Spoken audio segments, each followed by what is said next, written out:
Hey everyone, and welcome. Today we're diving into something huge that's literally changing the game for AI right inside your browser. I'm talking about the new preview release of Transformers.js version 4. And let me tell you, after almost a year of work, this thing is a beast. It's a massive step up for running powerful AI models in any JavaScript environment you can think of. Yeah, just take a second and let that sink in. What does that actually mean? It means no more shelling out for expensive cloud GPUs, no more annoying network lag, and you get to forget all those privacy headaches from shipping user data to a server. We're talking about powerful, snappy AI that just works right there on the device. For years, this has been the holy grail for web AI, right? But performance? That's always been the big wall we kept hitting. Well, this is the big news. The team over at Hugging Face just dropped the V4 preview. And honestly, it's a total game changer. It takes that whole dream of on-device AI and just pumps it full of pure speed and power. And you know what's maybe the best part? It's so much easier to get your hands on now. Before, you kind of had to jump through some hoops, install it straight from GitHub. But now, it's just a simple npm install. That's it. This means any developer out there can start playing around with it like right now. Okay, so let's dig into the nitty-gritty, shall we? The number one biggest deal with version 4 is it's all about performance. And I'm not talking about some minor tune-up here. No. This is a ground-up overhaul, completely redesigned to make these AI models absolutely fly. So under the hood, the core technical change is just massive. They've ripped out the old WebAssembly runtime, WASM, and replaced it with a brand new engine rewritten in C++ that's powered by WebGPU. Now, what does that actually mean for you, the developer? It's huge. You can write your code once and get that sweet hardware acceleration pretty much everywhere. We're talking the browser, sure, but also Node, Dino, and even desktop apps. It's a gigantic win for anyone doing cross-platform work. And this isn't just theory, right? This change has a real-world impact you can feel. By building in these specialized operators, things like multi-head attention for you nerds out there, the team saw something like a 4x speed up for common stuff, like doing text embeddings with BERT models. I mean, that is a massive, noticeable difference. It's the kind of thing that takes on-device AI from being, oh, that's a cool experiment, to, wow, this is actually practical. But wait, it's not just about how fast the models run. The library itself got way smaller. The default bundle size, they slashed it by 53%. If you're a web developer, you know exactly what that means. Your pages are going to load faster, and that first impression for the user is just going to feel so much snappier. All right, so speed is one thing, but let's move on. Because beyond just the raw performance, V4 is absolutely packed with these quality of life upgrades. The kind of thoughtful changes that just make a developer's day-to-day life so much better when you're actually building stuff with this library. Okay, get this. Just picture for a second trying to work with a single code file that has over 8,000 lines in it. That was the old models.js file in V3. It was an absolute beast to maintain. So in V4, they did the smart thing. They broke it all up into a nice, clean, modular structure. Think of it like they took one giant messy phone book and turned it into a perfectly organized library. Now it's way easier to read, a breeze to maintain, and it's a lot less intimidating for new people to come in and help contribute new models. And speaking of making things easier, check this out. They switched their build system from Webpack to ESBuild. The result? They cut their build times by 10 times. Seriously, from 2 seconds down to just 200 milliseconds. When you're in the zone, coding away, that kind of speed makes a world of difference. Your whole development cycle just feels smoother, more fluid. On the architecture side of things, they also made a big move to a monorepo using something called PNPM workspaces. So what's that? Well, basically, it just means they're managing all the code for the project in one single giant repository. The real takeaway here is that this structure lets them create smaller, focused packages, little add-ons, without the headache of managing a ton of separate code bases. It's a really smart play for the future of the library. Okay, and this next one is something people have been asking for forever. It's finally here. They pulled out all the tokenization logic and made it its own tiny standalone library. And when I say tiny, I mean it. It's just 8.8 kilobytes with 0 dependencies. This is awesome because now you can use this super versatile tool in basically any WebML project you're working on, even if you don't need the rest of Transformers.js. So cool. All right, so we've talked about speed, we've talked about developer experience, and this is where it all comes together. This is where it gets really exciting. Because with all those performance and architecture upgrades in place, the door has just been blown wide open for a whole new generation of advanced AI models to run right there on your device. And I mean, the list of new models they're supporting now is just wow. We're talking about really cutting-edge stuff here. Things like Mamba, which is a state space model, Mixture of Experts, or MOE, GPTOS, Falcon, and a whole bunch more. Look, these are the advanced architectures that power some of the biggest, most powerful AI models out there. And now, you can run them in JavaScript? It's incredible. And here's the kicker. It's not just that you can run these new models. The essential thing to get is that you're running them with the full power of that new WebGPU engine we talked about. So you get to run these next-gen models with hardware acceleration, automatically, right out of the box. No extra work. So just to put that power into perspective for you, in their own tests, the team was running a 20 billion parameter model and getting around 60 tokens per second. And this is on a laptop. That is just an absolutely mind-blowing level of performance for a local, on-device model of that size. Okay, so let's take a step back and zoom out for a second. Let's look at the big picture here. What does all of this actually mean? Why is this V4 release such a massive deal? You know, I think a quote from the team really says it all. They said, "We've proven that it's possible to run state-of-the-art AI models 100% locally in the browser." And that's it right there. For so long, the browser was kind of looked down on, like a second-class citizen for any serious AI work. Well, this release proves that idea is officially dead and buried. The browser is now a real, legitimate, high-performance platform for this stuff. So if you walk away with anything today, just remember these 4 key things. 1. It's way faster thanks to that new hardware-accelerated WebGPU engine. 2. It's smaller. That lighter bundle makes for much quicker web apps. 3. It's a heck of a lot more powerful now that you can run these next-gen models right on the device. And 4.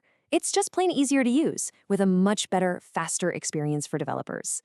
Look, at the end of the day, this release just completely changes the landscape for anyone working with AI on the web.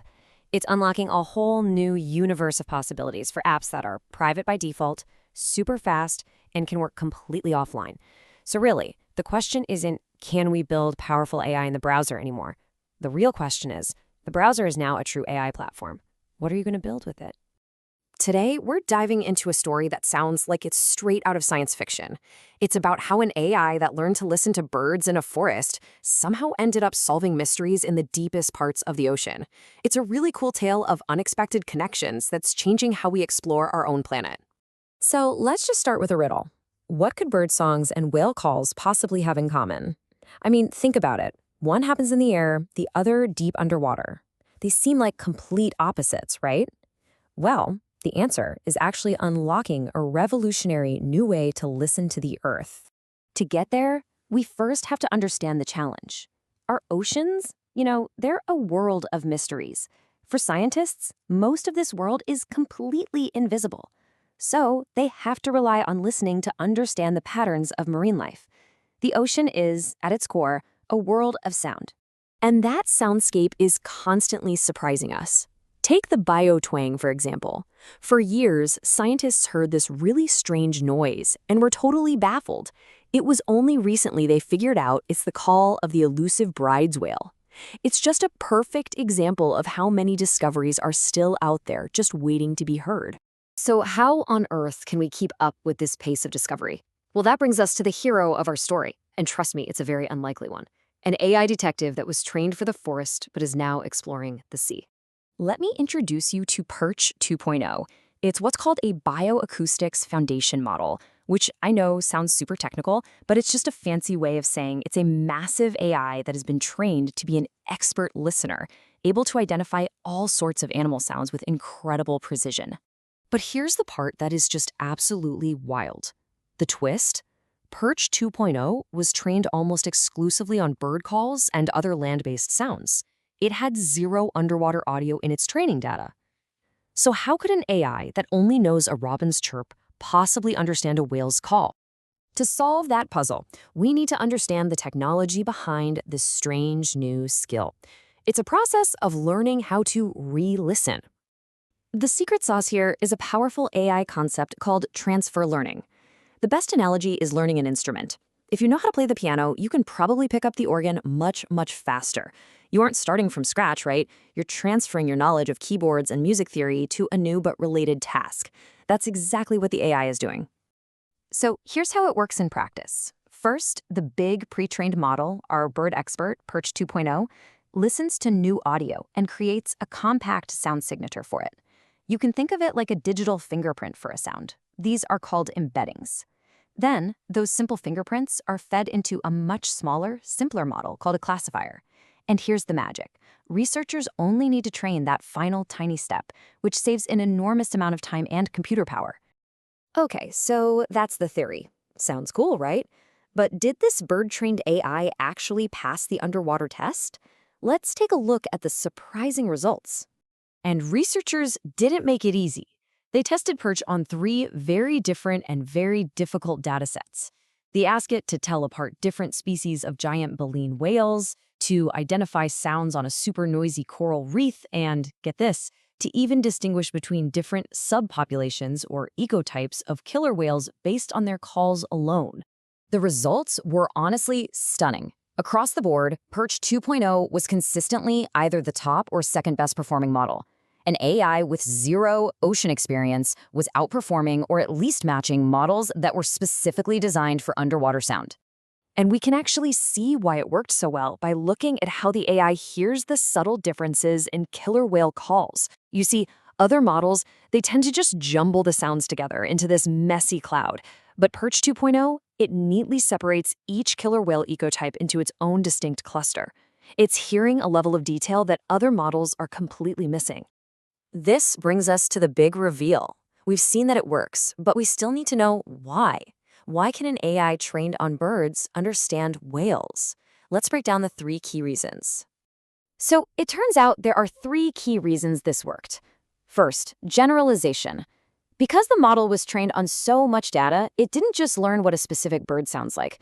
It learned the fundamental physics of sound itself. Second, and this is my favorite part, is what researchers call the bittern lesson.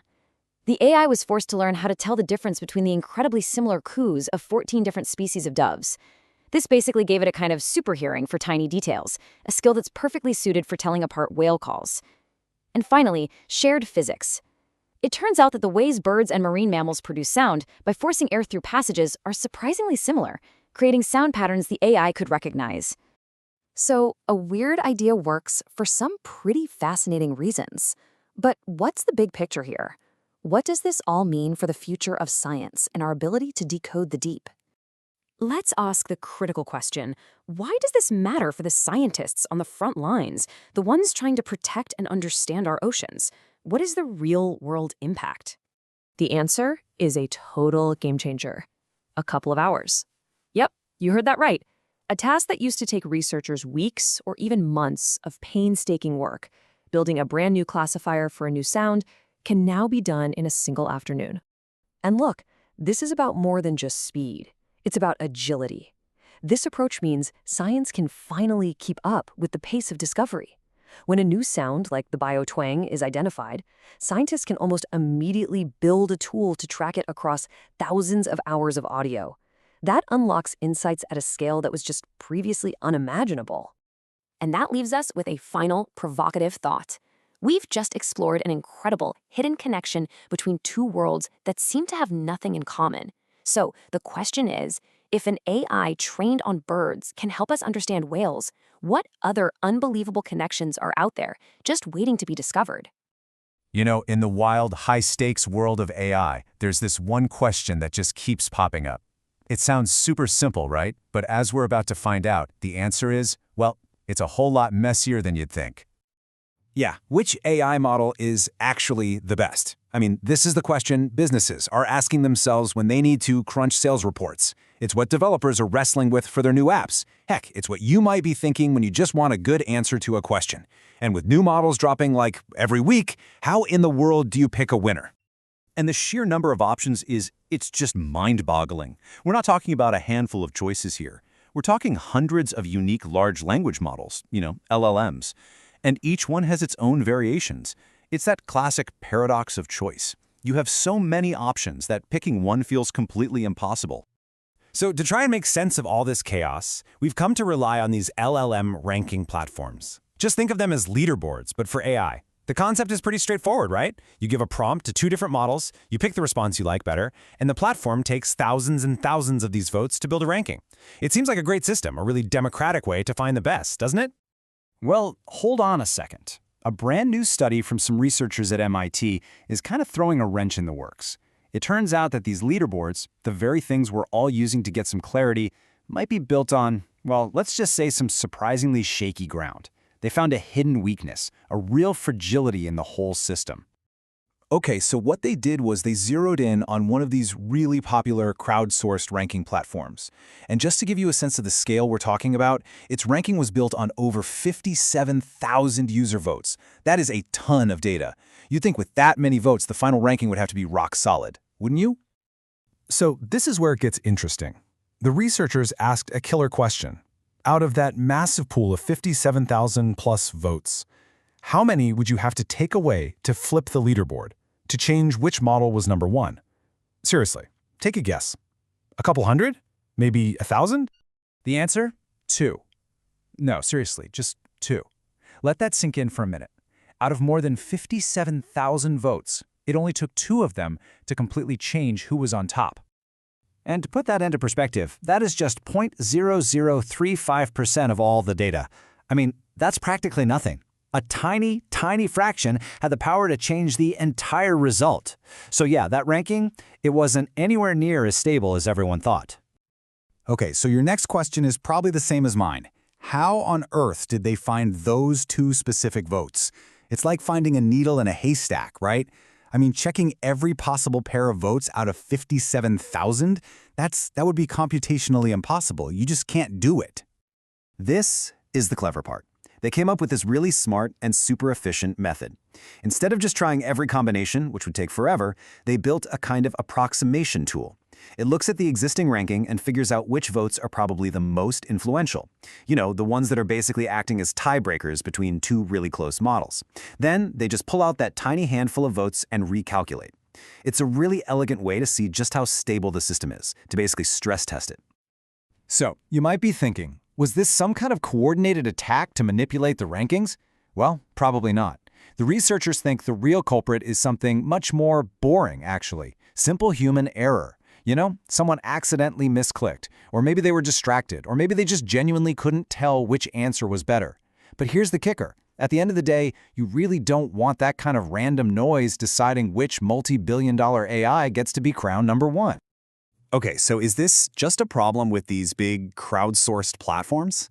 To find out, the team also looked at a different kind of leaderboard, one that was put together by experts, people who are paid to give high-quality feedback. And yeah, it was definitely more robust. But it was still surprisingly fragile. For that one, it took removing 83 votes. That's about 3.2% of the data, to change the top spot. Now that's way better than just 2 votes for sure, but it still shows that even the expert systems can be swayed by a pretty small group of votes. So, what does all this mean for you? Well, the big takeaway is that these leaderboards are useful, for sure, but they are not the be-all and end-all. That number 1 ranking doesn't automatically mean a model is going to be the best for your specific needs. You can't just blindly trust that number 1 spot. It really highlights that the race to the top might just encourage companies to gain the system instead of focusing on building genuinely better AI. Now, the good news is, it's not all doom and gloom. The study actually points to some real solutions. The platforms can get better. For example, instead of just a simple A is better than B vote, what if they asked for more detail, like how confident are you in your choice? Or they could even have human experts come in and review some of the crowdsourced votes to weed out the errors. There are ways to make this whole thing more robust. And Tamara Broderick, the lead researcher on this at MIT, she really summed it up perfectly. She said, and this is a great quote, "One can't assume the top-ranked LLM is going to be consistently outperforming all the other LLMs when it is deployed. In other words, winning the top spot on the leaderboard is just a snapshot in time. It's not a promise that it's always going to be the best for you." And all of this leaves us with a much, much bigger question, doesn't it? This research really peels back the curtain and shows just how fragile our current ranking systems are. And it makes you wonder, if these leaderboards, which are driving huge investments and decisions, are this easy to flip, then how are we really supposed to measure AI intelligence? What's his best even mean anymore? That, I think, is a question we're all going to be wrestling with for a long time to come. You know, for the longest time, training powerful AI has felt like this high-stakes gamble, especially when you're using a technique called reinforcement learning. It's been chaotic, expensive, and just totally unpredictable. But what if there was a way to stop guessing? Let's dive into some groundbreaking research that's turning this frustrating art into a predictable science. To crack this code, researchers from Meta and a few universities launched a massive study. I mean, we are talking more than 400,000 GPU hours of computation. That is an absolutely incredible amount of processing power, all focused on solving one single fundamental problem. And really, that all boils down to this one big question. When you pour millions of dollars into all this computing power, how do you actually know you're going to get a smarter, more capable AI out the other end? How can you be sure that all that energy and time isn't just a complete shot in the dark?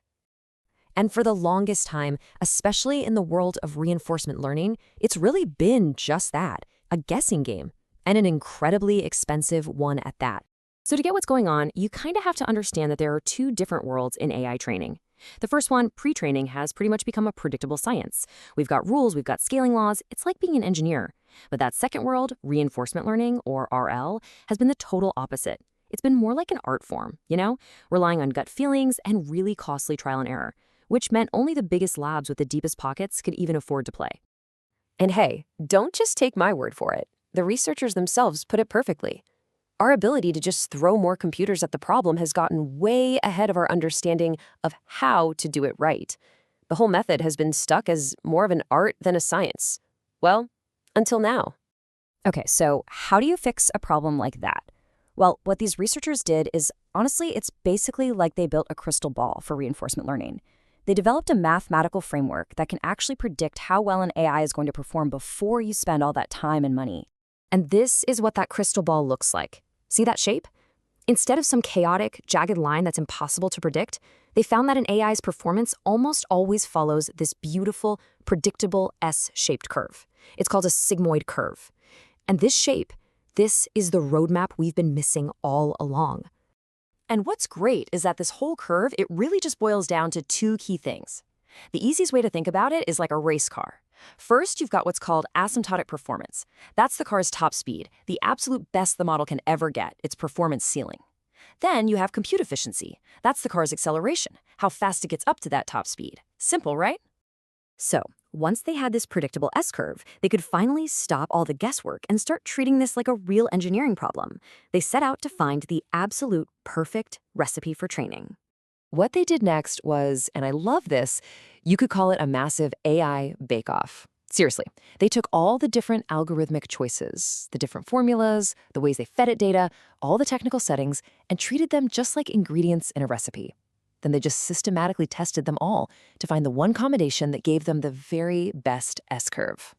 And after all that testing, this is the winning recipe they landed on. They call it Scale RL.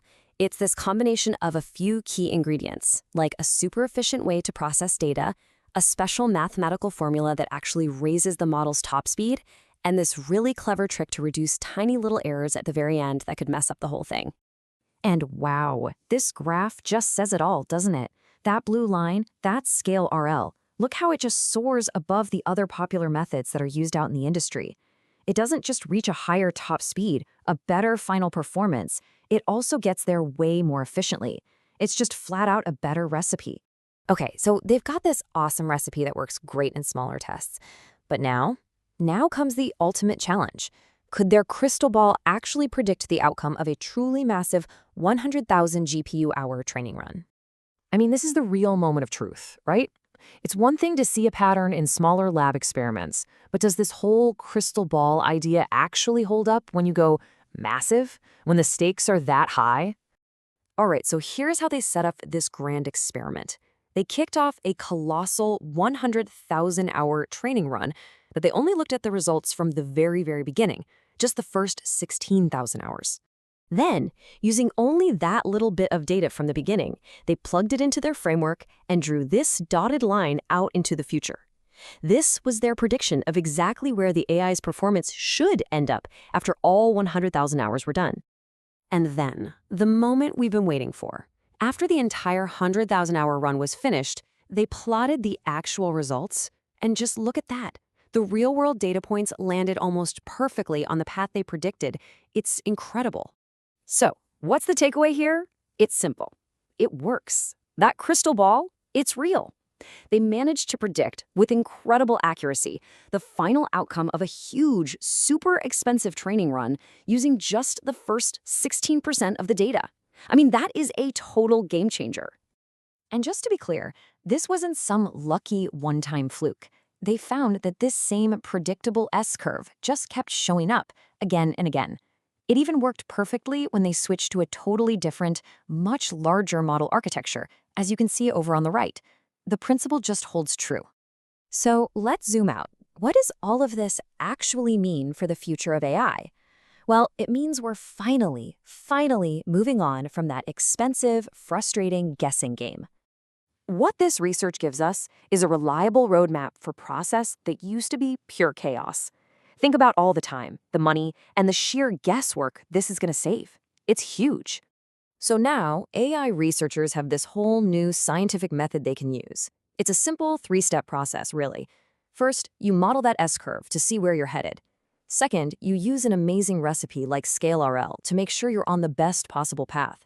And third, you can now predict the future, which lets you make way smarter and cheaper decisions about which projects are worth scaling up. And this is the part that gets me really excited, because this is why it matters to all of us. It starts to democratize AI research. I mean, if you can confidently predict how a huge experiment will turn out by just running a much smaller one, you don't need a massive supercomputing budget to innovate anymore. Smaller teams, more people, can now help push the frontier of AI forward. So in the end, this work has managed to turn a chaotic, unpredictable art into a reliable science. It's handing a map and a compass to a whole new generation of innovators, which leaves us with one final exciting question. Now that we finally have a map for this territory, where is reinforcement learning going to take us next?